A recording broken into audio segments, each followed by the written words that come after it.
She's a radical war hawk. Let's put her with a rifle standing there with 9 barrels shooting at her, okay? Let's see how she feels about it. You know, when the guns are trained on her face. You know, they're all war hawks when they're sitting in Washington in a nice building saying, oh, gee, let's send 10,000 troops right into the mouth of the enemy. Liz Cheney reacting to Trump's comment by posting on Twitter or X, quote, "This is how dictators destroy free nations. They threaten those who speak against them with death," unquote. Amid the backlash, the former president tried to clean up his comments, telling reporters this earlier today. She's a war hawk. She kills people. She wanted even in my administration, she was pushing that we go to war with everybody.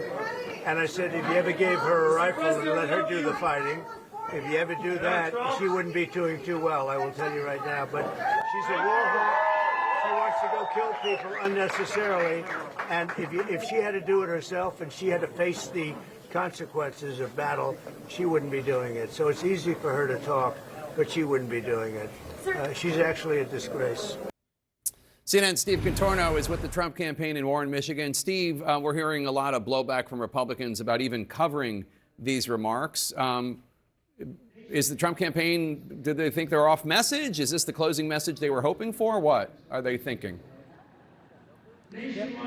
To that point, Jake, we just spent as a media, as a cohort of press here, spent about 15 minutes getting lectured by Jason Miller, the senior advisor to the Trump campaign, about coverage of these remarks that they believe has been hyperbolic and goes well beyond what Trump actually said yesterday night. And look, Donald Trump started this rally by asking this crowd, are you better off now than you were 4 years ago? That is certainly much closer to the message that they would like to be talking about going into the final 5 days of this election, especially one where they actually have a jobs report that looks like would be unfavorable to Vice President Harris. Just 12,000 new jobs created over the past month. And yet, I don't know, I haven't heard Donald Trump mention that yet in these remarks that he has given just now. And that's the problem when they have a freewheeling candidate who will say just about anything. If you're not talking about Liz Cheney, do they want their closing message to be RFK Jr.'s being in charge of women's health and promising that he will look at vaccines, or attacking Senator Mitch McConnell, which Donald Trump did yesterday, or suing CBS for $10 billion. So now I should point out that this message being delivered today is in Macomb County, Michigan. This is a county that Donald Trump won with 53% of the vote 4 years ago, and he is trying to win it back. This is the second time he is in this very room over just the past month, Jake, just showing how important this part of Michigan is to his swing state strategy. All right, Steve, thanks so much. Really appreciate it. Steve Contorno with the Trump campaign in Warren, Michigan. I want to bring in the New York Times' Maggie Haberman, one of the best sourced Trump reporters that we have. 90% of what we know about Donald Trump we know because of Maggie. Maggie, I have to say, I'm not sure that, hey, I wasn't literally calling for her to be killed is the strongest closing message, but, you know, maybe I'm wrong. Look, he appeared to be making an argument about people who send other citizens or citizens' children into war and don't fight themselves. This is an argument that we heard back in the 2000s when Liz Cheney's father was in office as the vice president during the war in Iraq. But he made it in the most violent way possible, and in a way that is not really, or one of the most violent ways possible. And this is not how wars work. People don't go and have 9 barrels on their face. So, you know, this is just, it's another thing that he says. They shouldn't be surprised that it's getting coverage. This is the things like, you know, statements that candidates make in the closing days of a race are going to get attention. This is something that I don't think the Trump campaign wants to be dealing with. You can see they're trying to clean it up. He tried to clean it up himself. He posted on Truth Social. It's just, it's one other thing that just, you know, potentially could factor into voters' minds as they are making up their final, you know, choice on a ballot, particularly women voters where there's a gap. Yeah, and I mean, this comes after J.D. Vance was lecturing Democrats to take the tone down.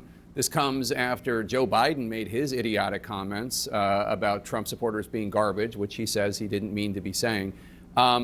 We see how the Trump campaign is doing this, and you heard Steve Contorno say that Jason Miller, the Trump campaign official, was yelling at the media. Are there Trump campaign officials who are worried about the fact that he said this and it could be damaging? I think the Trump campaign, from everyone I talk to, feels very good about their chances right now. They're pretty confident. I don't, doesn't mean that they think that this is an easy slam dunk. They've been pretty careful in certain conversations to note that a lot of these states are very, very close, but in general, that he's in a better position. And Tony Fabrizio, the campaign's pollster, said this in a public memo yesterday, that he's in a better position in the battlegrounds than he was in his previous 2 races, and that's true.